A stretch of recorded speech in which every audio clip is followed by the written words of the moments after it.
Hi friends, and hello parents.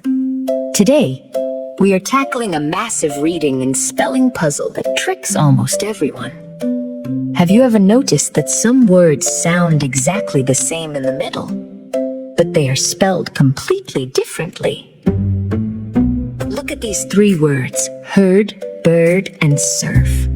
When we say them out loud, they all share the exact same sound in the middle. But look closely at how they are written. One uses ER, one uses IR, and one uses UR. It can drive parents and kids crazy trying to guess which one is the right one to use.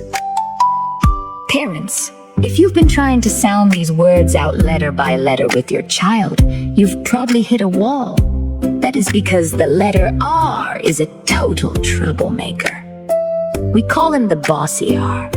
Whenever he stands right next to a vowel, he completely hijacks its voice. He bosses the vowel around and makes it change its sound. But don't worry, I have a secret phonetic trick that will help your brain memorize these words instantly without any guessing games. We are going to use the bossy R neighborhood rule. Instead of trying to memorize boring spelling lists, we can sort our bossy R words into 3 fun visual neighborhoods. Let me show you how it works. First up is ER. ER loves nature. Almost all bossy R words about the forest, plants, trees, and animal groups live here. Think of a herd of deer, a green fern, or a tall perch for an owl. If it lives in the forest, your brain can guess it probably uses ER. Next is I. Loves the sky and things that go up high. Think of a beautiful bird flying in the clouds like a twirl or a whirl.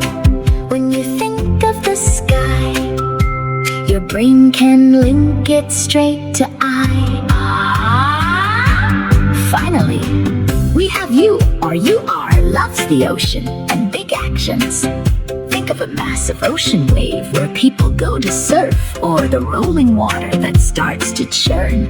If it's about water, waves, or moving fast, it usually lives in the UR house.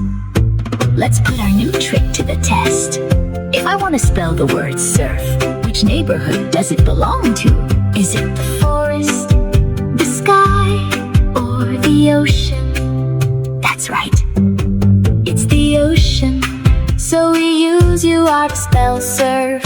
Parents, by grouping these tricky words into visual stories, instead of treating them like random letters, your child's brain will build a permanent map for them.